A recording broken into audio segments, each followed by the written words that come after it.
Shalom, selamat pagi Bapak Ibu Saudara yang diberkati oleh Tuhan. Mari kita siapkan hati kita untuk kita masuk dalam hadirat Tuhan pada pagi hari ini.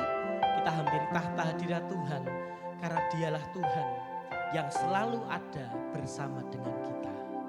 Terima kasih Tuhan. Walau ku harus berjalan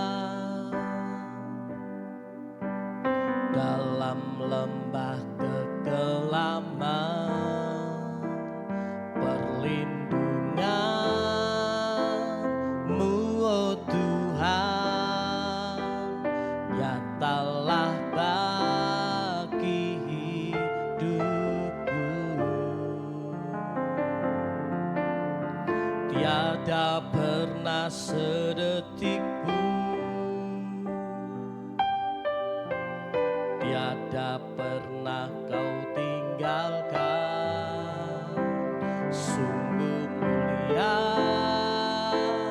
dan sempurna,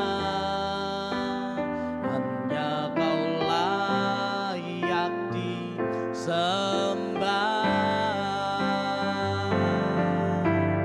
Yesus Engkau juru selamatku, dalam janji-Mu kemenanganku.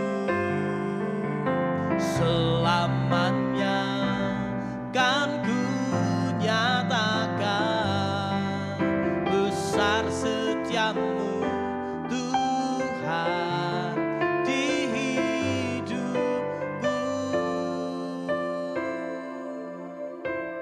Terima kasih Tuhan. Walau ku harus berjalan dalam lembah kekelaman, perlindungan-Mu, oh Tuhan, nyatalah bagi hidupku.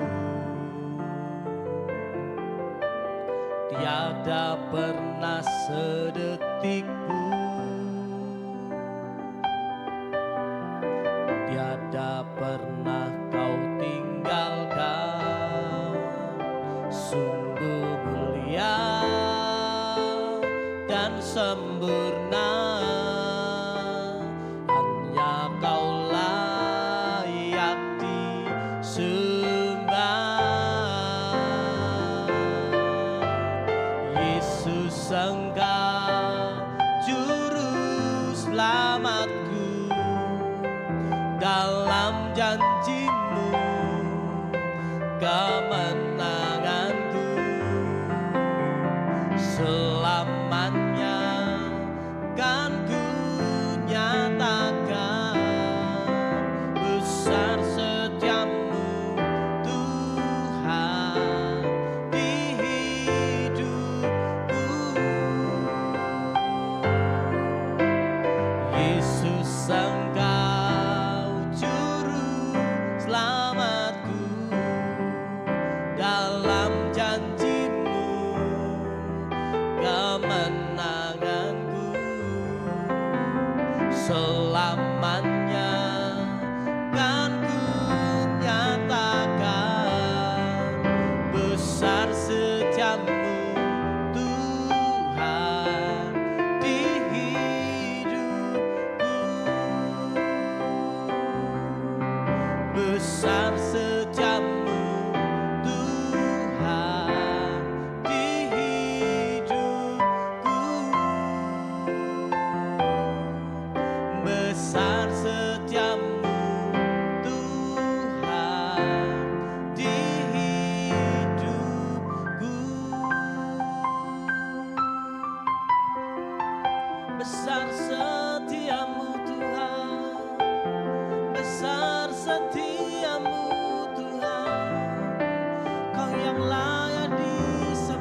selalu ada dalam hidup kami. Terima kasih Tuhan. Haleluya. Terima kasih Tuhan. Kami percaya Bapa, bahwa pagi hari ini Kau tidak pernah tinggalkan setiap hidup kami. Bahkan penyertaan-Mu Kau nyatakan bagi setiap pribadi kami Tuhan. Pagi hari ini Tuhan, kami renungkan firman-Mu, kekuatan ada dalam hidup kami. Dalam nama Yesus kami buka hati kami. Haleluya. Amin. Shalom Bapak Ibu Saudara yang terkasih dalam Tuhan, selamat pagi. Bagaimana kabar Bapak Ibu sekalian? Saya ingin percaya setiap kita diberkati Tuhan. Amin, puji Tuhan. Kembali kita bertemu di dalam serial doa pagi pada kesempatan hari ini. Firman Tuhan, mari bersama-sama kita baca di dalam 2 Raja-Raja pasal 3 ayat yang ke-11. 2 Raja-Raja pasal 3 ayat yang ke-11. Demikianlah firman Tuhan. Tetapi bertanyalah Yosafat, tidak adakah di sini seorang nabi Tuhan, supaya dengan perantaraannya kita meminta petunjuk Tuhan. Lalu salah seorang pegawai Raja Israel menjawab katanya, di sini ada Elisa bin Safat yang dahulu melayani Elia. Mari bersama-sama kita juga membaca di dalam terjemahan sederhana Indonesia, saudara. 2 Raja-Raja pasal 3 ayat 11, demikian firman Tuhan. Tetapi Yosafat bertanya, apakah di antara kita di sini tidak ada nabi yang bisa dimintai petunjuk Tuhan? Salah seorang pegawai Raja Israel berkata, di sini ada Nabi Elisa, anak Safat. Dia dulu tangan kanan Nabi Elia. Garis bawahi, tangan kanan Nabi Elia. Bapak Ibu Saudara, Yosafat sebagai pemimpin bangsa Israel pada saat itu sedang bingung, sedang gundah gulana. Bagaimana dia harus menjalani kehidupan memimpin kerajaan, memimpin bangsa Israel pada saat itu. Di tengah-tengah kegelisahan, di tengah-tengah kegalauan Yosafat, dia melontarkan pertanyaan kepada seluruh abdi-abdinya, kepada seluruh pegawai-pegawai istana. Dia berkata, apakah di antara kita di sini tidak ada nabi yang bisa dimintai petunjuk Tuhan? Karena dia teringat nenek moyangnya bisa berhasil, bisa luar biasa, bisa beruntung, semua karena mendapat petunjuk daripada Tuhan. Sehingga Yosafat kembali menguatkan imannya, bergantung kepada Tuhan dan bertanya kepada para pegawai-pegawai istana di sana. Tidak adakah nabi yang bisa kita mintai petunjuk daripada Tuhan? Kalau terjemahan sehari Indonesia, sederhana Indonesia tadi, yang bisa dimintai petunjuk Tuhan. Adakah yang bisa dimintai petunjuk Tuhan? Kemudian salah seorang pegawai Raja Israel berkata, di sini ada Nabi Elisa, anak Safat. Dia dulu tangan kanan Nabi Elia. Nabi Elisa terkenal bukan karena dia sebagai nabi yang berdiri, tetapi dia sebagai tangan kanan Nabi Elia. Pada zaman itu siapa yang tidak kenal Elia?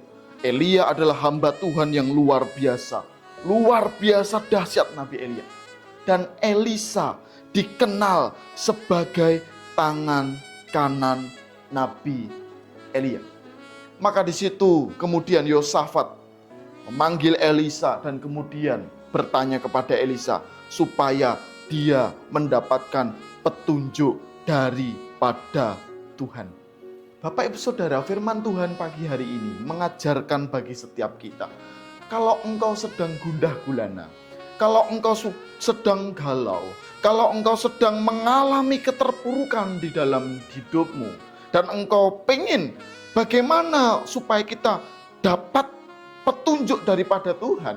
Ya, dalam cerita ini, Yosafat menguatkan iman dengan apa? Dengan minta petunjuk daripada nabi. Nabi siapa? Nabi Elisa pada saat itu. Tetapi Bapak Ibu Saudara, Roh Kudus sekarang ada di tengah-tengah kita. Roh Kudus ada bersama-sama dengan kita.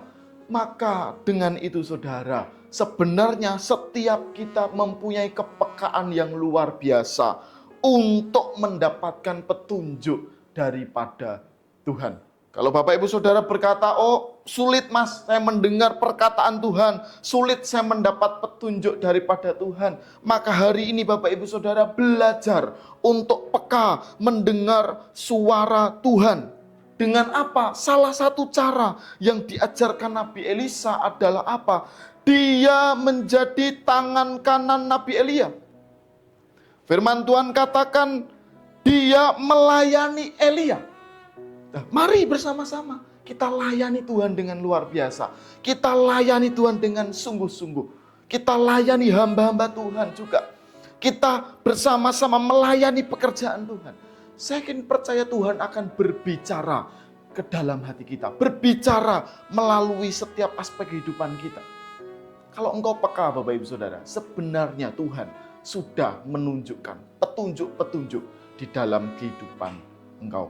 Mari bersama-sama kita imani, kita percayai bahwa setiap kita bisa mendengar, setiap kita bisa meminta petunjuk daripada Tuhan. Amin. Mari bersama kita berdoa.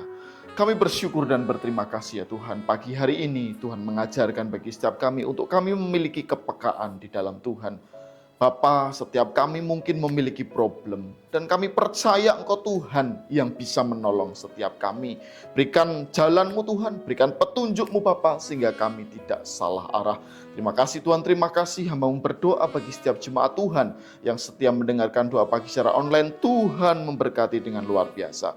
Terima kasih Bapa, terima kasih dalam nama Yesus. Haleluya. Amin.